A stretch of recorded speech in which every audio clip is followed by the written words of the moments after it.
오늘은 지옥 속의 천국이란 제목으로 함께 말씀을 나누도록 하겠습니다.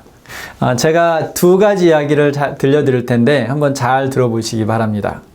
첫 번째는 한 사람이 혼자서 수백 명의 적에게 둘러싸여 있습니다. 숫자로는 상대가 안 되죠. 그렇죠? 그리고 그곳에서 치면 어쩌면 그 장소에서 바로 죽임을 당할 수도 있습니다. 그들은 3년 동안 그를 죽이려고 찾아다녔습니다. 이것이 첫 번째 이야기고요. 두 번째 이야기는 한 사람이 혼자서 산길을 따라서 걸었습니다. 하루 종일 자연 속에서 그렇게 걸었습니다. 그래서 깊은 숲속, 산속 그렇게 종일 걷고 나서 그는 한 나무 아래 이제 누웠습니다. 시원한 바람이 불어왔고 그리고는 깊은 잠에 빠지게 됩니다. 여러분이 이제 두 이야기를 들었는데 두 이야기 중에 어떤 사람이 어떤 상황에 있는 사람이 더 행복하고 마음에 더 큰 평안을 가졌다고 생각하십니까? 첫 번째인가요? 아니면 두 번째인가요? 사실 이 두 이야기는 엘리야의 이야기를 제가 각색한 것입니다. 엘리야는 갈멜산에 450명의 바알 선지자들과 함께 있었습니다. 모든 이스라엘 백성들이 그곳에 모였고 또 엘리야와 450명의 바알 선지자 사이에서 누가 진짜 하나님인지를 가리는 일종의 싸움을 보고 있었습니다. 그래서 하나님의 선지자 엘리야 혼자서 450명의 바알 선지자들과 함께 대결을 하는 것입니다. 그들은 송아지 둘을 준비했습니다. 그래서 하나는 엘리야를 위해 준비했고 다른 하나는 바알 선지자들을 위해 준비했습니다. 그리고 그 진정한 신이 바알이든지 하나님이든 진정한 신이 그 준비한 제물을 태우는 것이었습니다. 누가 먼저 시작했습니까? 네, 바알 선지자들이 먼저 시작했습니다.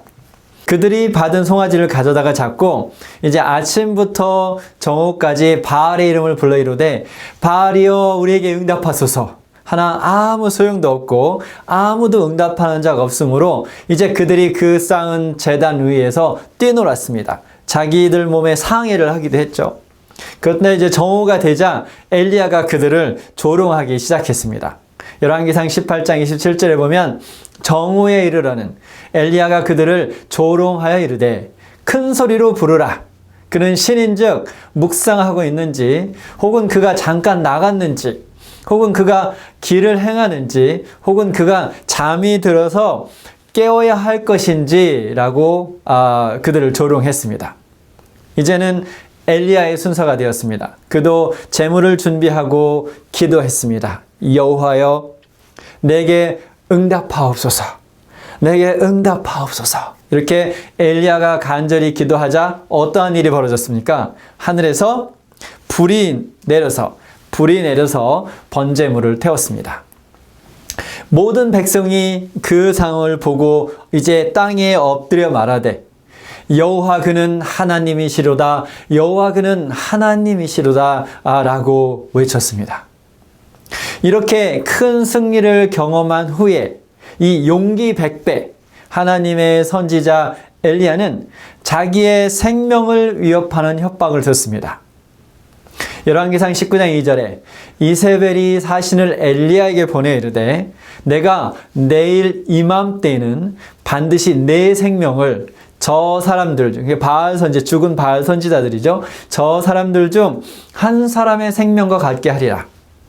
그렇게 하지 아니하면 신들이 내게 벌을 내림이 마땅하니라 한지라. 그렇다면 이 대담한 하나님의 선지자 그 갈멜산에서 450명을 상대로 싸웠던 이 대담한 하나님의 선지자 엘리야는 어떻게 반응했습니까? 그는 생명을 지키기 위해 부엘세바라는 곳으로 도망을 갔습니다. 그리고 그는 그 자기 비서를 그곳에 머물게 하고 열왕기상 19장 4절 5절에 보면 자기 자신은 광야로 들어가서 하루길쯤 가서 즉 광야를 걸은 거죠. 하루 동안. 자, 저도 이제 배낭을 메고 그렇게 산길을 걷곤 하는데 그런, 보통 이제 가면 힐링이 있죠. 그렇게 산길을 걷다 보면. 근데 그렇게 하루길쯤 가서 한 로뎀나무 아래에 앉았어요. 얼마나 지치고 피곤했겠어요. 그렇죠? 그렇지만 거기서 뭐라고 합니까? 자기가 죽기를 원하여 이르되 여호와의 넉넉하오니 지금 내 생명을 거두시옵소서. 나는 내 조상들보다 낫지 못하니이다 하고 로뎀나무 아래 누워서 자더니. 이제 제가 다른 두 가지 이야기를 더 하도록 하겠습니다. 이번에 첫 번째 이야기는 사람들이 한 집에 모여 있었습니다. 이렇게 모여 있었어요. 그리고 그들은 문을 꼭 걸어 잠그고 있었습니다. 저녁이 준비됐지만 아무도 식탁에 앉아서 밥을 먹을 생각이 없었습니다. 어떤 사람은 그 한 집안 구석에 쪼그리고 앉아서 벌벌 떨고 있었습니다. 두려움의 구름이 비태풍이 쏟아붓기 전 하늘과 같이 짙게 그들을 덮고 있었습니다. 두 번째 이야기는 두 사람이 외국을 여행하고 있었습니다. 그런데 그들은 죄 없이 붙잡히고 발가벗기고 매를 맞았습니다. 그리고 아주 깊은 감옥에 갇히고 도망가지 못하도록 그들의 발을 묶어버렸습니다. 여기 첫 번째 이야기는 예수님의 제자들의 이야기입니다. 예수께서 부활하신 일요일 저녁이었습니다. 그들은 한 집에 모여 있었습니다. 왜 모여 있었습니까? 그들이 유대인이 무서워서 그곳에 모여서 문을 꼭 걸어 잠그고 있었습니다. 무엇이 두려웠을까요? 바로 그들의 선생님이신 예수께서, 그들의 주님 선생님이신 예수께서 잡혀서 십자가형에 돌아가셨던 것처럼 그들도 역시 죽을까봐 두려움에 떨고 있었던 것입니다. 두 번째 이야기는 누구입니까? 바울과 실라 이야기입니다. 그들은 빌립보라는 도시에 있었습니다. 빌립보는 로마의 식민지였고 그때 마게도니아에서 아주 중요한 도시 중 하나였습니다. 그곳에서 바울은 귀신 들린 한 여종에게서 귀신을 쫓아냅니다.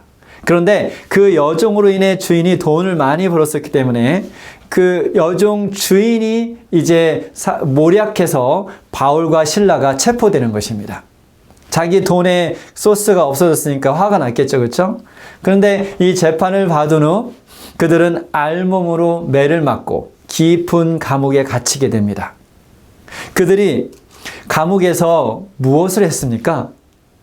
그들은 찬미를 부르며 기도했습니다. 네 가지 성경 이야기를 들었습니다. 그렇죠? 그런데 이 네 가지 성경 이야기를 통해서 우리가 무엇을 배울 수 있을까요? 우리는 이 네 가지 이야기를 통해서 천국과 지옥에 대해서 배울 수 있습니다. 천국과 지옥을 다양하게 설명할 수 있겠죠. 그렇죠? 그러나 오늘 설교의 문맥 속에서 저는 이렇게 정의하고 싶습니다. 지옥은 예수님의 부재이고 예수님이 안 계신 곳이 지옥이고 천국은 예수님의 임재이다. 그래서 지옥은 예수님의 부재이고 천국은 예수님의 임재이다. 요한계시록은, 성경의 마지막 책인 요한계시록은 우리가 궁극적으로 가서 예수님과 영원히 살 하늘나라를 다음과 같이 묘사하고 있습니다. 그래서 요한계시록 21장 2절에서 4절을 보면 또 내가 보매 거룩한 성 예루살렘이 하나님께로부터 하늘에서 내려오니 그 준비한 것이 신부가 남편을 위하여 단장한 것 같더라.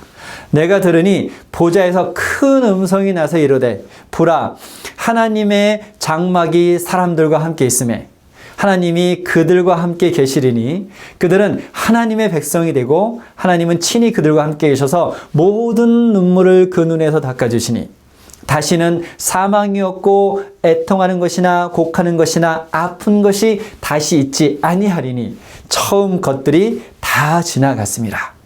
아멘. 그리고 다음 장 요한계시록 22장 1절에서 5절은 이렇게 말합니다.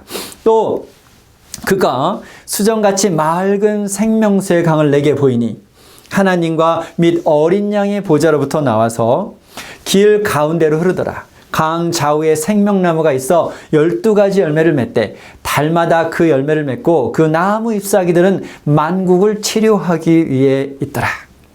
다시 저주가 없으며 하나님과 그 어린 양의 보좌가 그 가운데 있으리니 그의 종들이 그를 섬기며 그의 얼굴을 볼 터이요 그의 이름도 그들의 이마에 있으리라.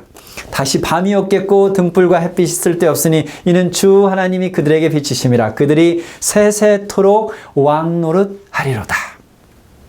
여러분, 그렇다면 우리가 영원한 본향에 이르기 전에는 하늘을 경험하며 사는 것이 불가능한 것일까요? 이 세상에 사는 동안은 어쩔 수 없이 하늘을 경험하지 못하며 살아야 될까요? 그리고 궁극적으로 하늘에 갈 때까지 기다려야만 할까요? 이 질문에 바로 답을 하는 대신 앞에서 우리가 나누었던 그 4가지 성경 이야기로 돌아가 보겠습니다. 엘리야는 그 갈멜산에 있을 때 어떤 상태였냐면 지명 수배자였습니다. 그래서 아합 왕의 신하 오바댜가 엘리야를 만나서 이렇게 말합니다. 왕이 엘리야를 찾기 위해 방방곡곡 수색하지 않은 곳이 없다고 했습니다. 3년 동안 그렇게 엘리야를 찾아다녔습니다. 왜 찾았을까요? 상을 주려고요? 맛있는 거 주려고 그랬을까요? 아니죠. 잡아서 그 가뭄이 온다는 하나님 예언한 그 엘리야를 잡아서 죽이려고 그랬던 것이죠. 그런데 무엇이 자기를 죽이려고 하는 그 사람들 앞에서 엘리야를 그렇게 당당하고 용기 있게 만들었을까요? 그 이유는 그가 하나님의 명령을 받아 그곳에 갔기 때문에 그렇습니다. 하나님의 종이 하나님의 명령을 수행하면, 하나님의 명령을 복종해서 수행하면 그곳에 누가 함께 계십니까? 누가 함께 계세요? 하나님이 그곳에 함께 계시죠. 지금 상황 이해가 되나요? 갈멜산은 지명수배자를 당하고 3년 동안 쫓김을 당한 엘리야에게는 어떤 곳입니까? 지옥이죠. 그러나 그곳에 하나님께서 임재하심을 통해서 그 지옥이 무엇으로 바뀌었습니까? 천국으로 바뀐 것입니다. 그 갈멜산이 하나님께서 임재하시는 순간 하나님의 나라가 된 것이죠. 그러나 그가 이세벨이 그를 죽이겠다고 하자 도망가서 하나님께 죽여달라고 말했을 때, 그 로뎀나무 아래서 하나님께 자기의 생명을 끊어달라고 말했을 때 안타깝게도 그는 누구와 함께 있지 않았습니까? 하나님과 함께 있지 않았습니다. 그는 위대하고 능력이신 하나님을 보는 대신 연약하고 절망적인 인간 엘리야를 보았을 뿐입니다. 갈멜산과는 다르게 그곳에 그는 아무도 그를 대적하는 사람이 없었어요. 그냥 깊은 그 산속에 혼자 있었던 것이죠. 어쩌면 굉장히 평화로운 자연 속에서 홀로 있었지만 그는 지옥에 있었습니다. 왜일까요? 그곳에서 그는 하나님의 임재를 경험하지 못했기 때문입니다. 이제 신약의 이야기로 들어가 볼까요? 제자들은 어느 곳에 있었습니까? 집 안에 있었죠. 그렇죠? 안전한 집 안에 있었습니다. 그들이 두려워했던 것이 이해가 안 가는 것은 아니죠. 그렇죠? 이해가 안 가는 것은 아니에요. 그들의 주이신 예수께서 붙잡혀 돌아가셨는데 당연히 두려워할 수 있지만 사실 그들은 두려워해서는 안 됐습니다. 왜 그럴까요? 가장 간단한 답은 마태복음 28장 20절에 있습니다. 예수님께서 뭐라고 말씀하셨습니까? 내가 세상 끝날까지 누구와 너희와 어떻게 하시겠다고요? 항상 함께 있으리라. 이 말을 다른 말로 하면 너희가 어떤 상황에 있든지 핍박을 받든지 그렇지 않든지 내가 너와 함께 있다면 그곳이 어디라고요? 그곳이 어디라고요? 그곳이 천국이라는 것이죠. 그것이 예수님께서 돌아가시기 전에, 잡히시기 전에 제자들에게 약속하신 것입니다. 그리고 내가 너희와 항상 함께 있다고 말씀하시기 전에 뭐라고 말씀하셨습니까? 너희는 가서 모든 민족을 뭐 하라 그랬습니까?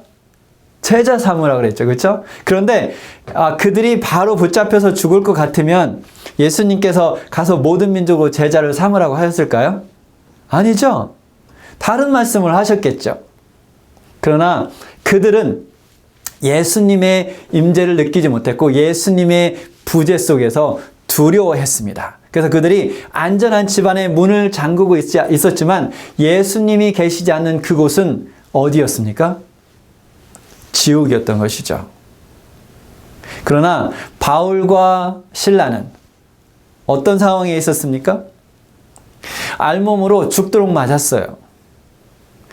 그냥 맞는 것도 맞으면 아프죠. 그렇죠? 근데 알몸으로 맞으면 수치감까지 같이 오겠죠. 그래서 정신적인, 육체적인 고통을 엄청나게 당하고 감옥에 갇혀버렸습니다. 그곳이 일반적인 상황으로 본다면 천국입니까? 지옥입니까? 지옥이죠. 그렇죠? 그러나 그들은 그 지옥에 있었지만 매를 맞고 알목으로 감옥에 붙이고 그들의 발은 꽁꽁 묶여 있었지만 그곳에서 그들은 누구의 임재를 경험했습니까? 예수님의 임재를 그곳에서 경험했습니다. 그 순간 그 감옥은 뭐가 됐습니까? 감옥은 천국이 된 것이죠. 여러분 잘 들어보세요. 만약 여러분이 매일매일 직면하는 그 상황, 우리가 다양한 일들을 경험하지 않습니까? 그런데 그 매일매일 직면하는 상황의 근거에서 여러분의 삶을 정의한다면 여러분은 절망적이 될 수밖에 없습니다. 여러분은 천국을 경험하며 살 수 없습니다. 여러분 혹시 테드 토크라고 아시나요? 들어보신 분들도 계시고 아직 한 번도 못 들어본 분들도 계시겠지만 한 분야에 뛰어난 전문가들이 그들의 분야에서 어떤 업적을 이루고 그것을 나누는 장소가 이제 테드 토크입니다. 그래서 그것을 보다 보면 다양한 분야의 또 지식과 그곳에서의 그 열정을 느낄 수 있습니다. 제가 지난주에 본 것 중에 하나가 이제 제목은 삶에는 인생이란 행복해지는 것 이상의 것이 있다 라는 제목의 테드 토크였는데 이제 에밀리 스미스라는 여자분이 그 강사였습니다. 그래서 간단하게 그것을 정리하면 이렇습니다. 사람들은 행복을 원하고 그것을 추구하면서 산다. 맞지 않습니까? 그렇죠? 그런데 이상하게도 안타깝게도 연구 데이터를 보면 행복을 추구하는 사람들이 더 불행해진다고 합니다. 전혀 뜻밖이죠. 그렇죠? 행복을 추구하는 사람이 더 불행해지는데 그 현대인의 삶을 보면 그것을 알 수 있다는 것이죠. 우리가 세월이 지나면 지날수록 더 많은 사람들이 행복해지고 소망을 갖고 기쁨을 갖고 사는 것이 아니라 점점 더 많은 사람들이 어떻게 삽니까? 절망을 느끼며 살아가는 것이죠. 미국 인구의 반 이상이 정신적인 질병을 갖고 있다고 합니다.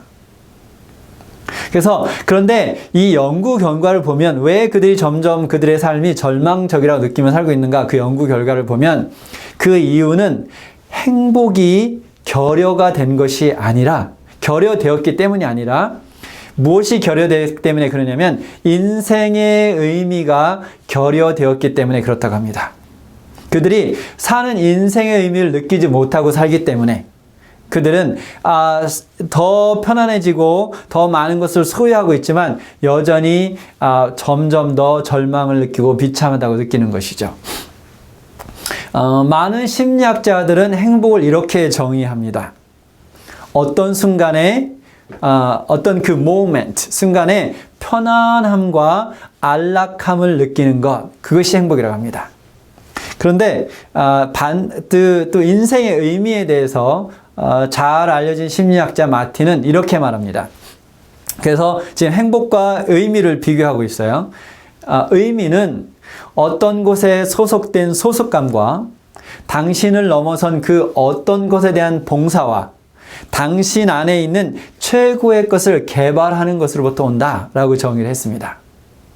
그래서 이 분야의 많은 연구 결과를 보면 참 재미있는 결과인데, 인생의 그 참 의미를 느끼며 살고 있는 사람들이 회복 탄력성이 높다 그래요.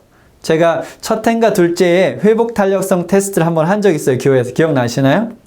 그래서 회복 탄력성이라는 것은 넘어졌다가, 인생에서 넘어졌다가 다시 일어날 수 있는 힘, 그것을 회복 탄력성이라고 합니다. 그런데 인생의 참 의미를 느끼고 사는 사람들이 회복 탄력성이 높고, 학생들은 학교 성적이 좋고, 또 직장인들은 직장에서 업무 능력이 높고 오래 산다고 합니다.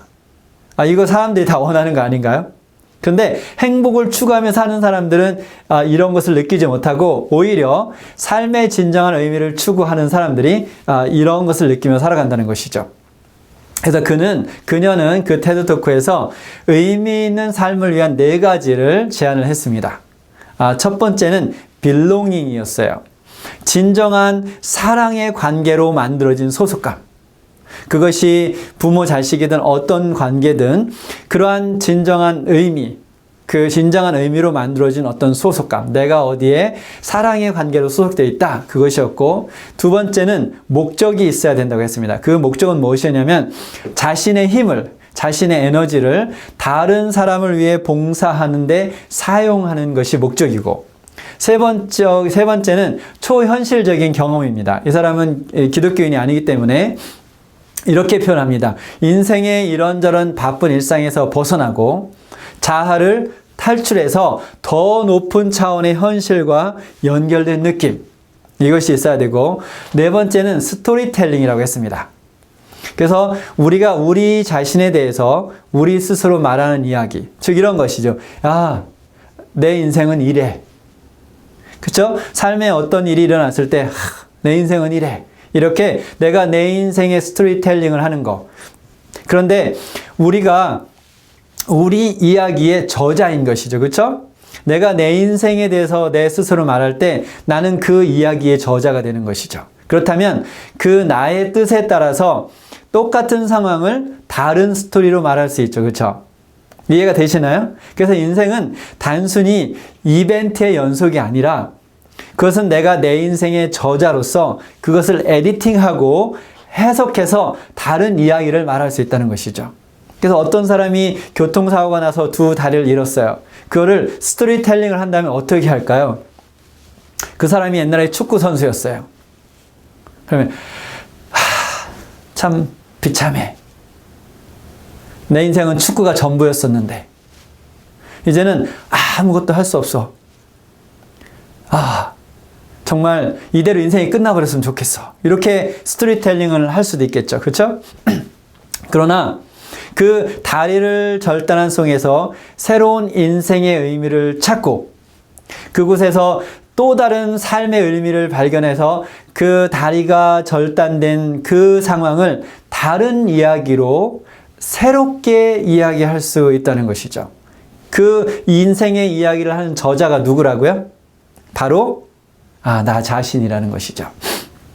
근데 여러분, 어떻게 어디서 시작된 것은 모르지만 언제부턴가 우리 그리스도교는 인생의 참된 의미보다는 행복을 설교해 왔습니다.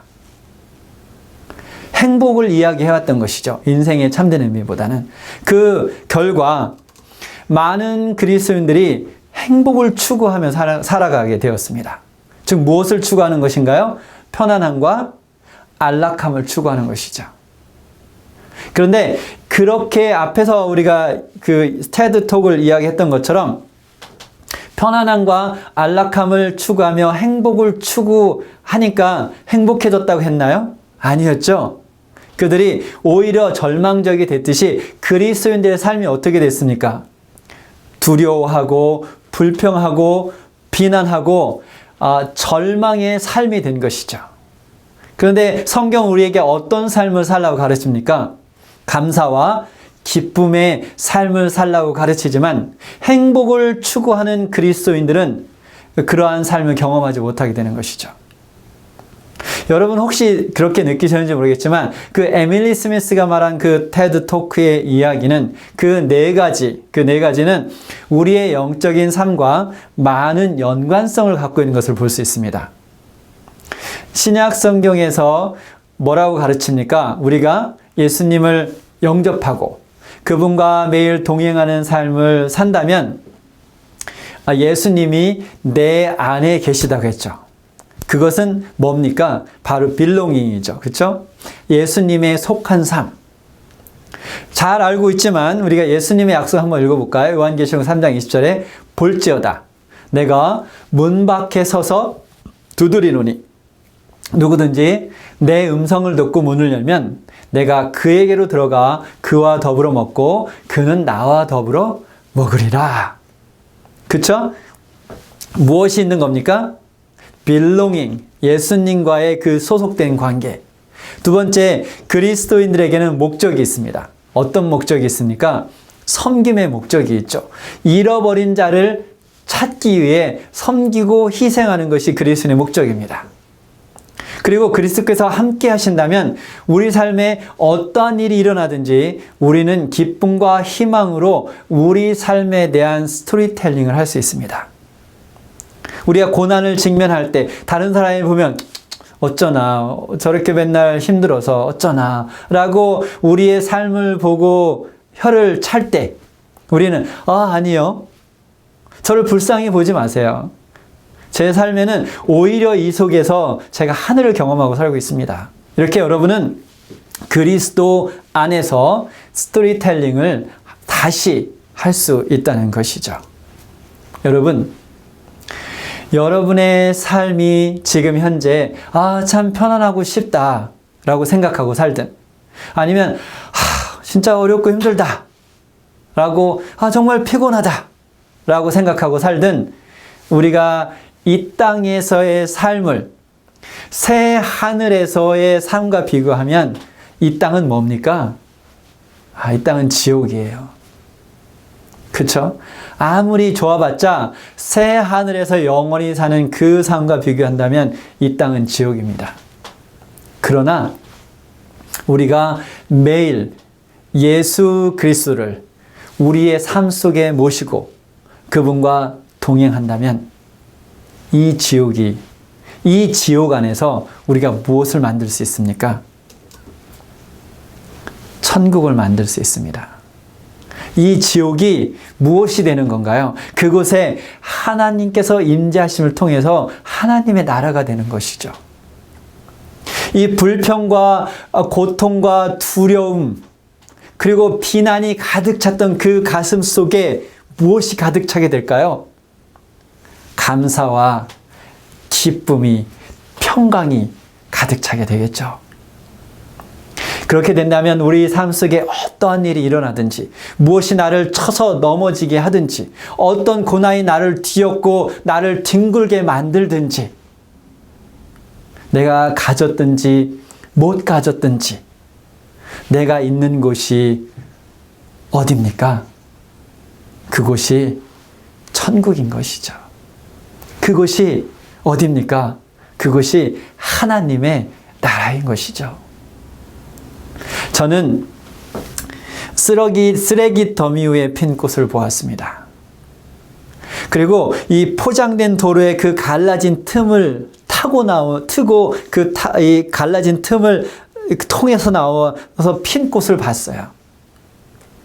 그 얼음으로 가득 덮인 곳에서 피는 꽃을 보았습니다. 여러분이 예수님의 임재 안에 있다면, 예수님께서 여러분의 마음속에 거하신다면, 여러분이 어떤 상황이든 예수님과 동행하고 계시다면, 여러분의 삶에 무슨 일이 일어나든지, 여러분의 삶은 아름답게 핀 꽃입니다. 여러분, 우리 구주 예수님과 함께 우리 매일의 삶이 천국이 되기를, 하나님의 나라가 되기를 간절히 바라면서 말씀을 마치겠습니다. 아멘.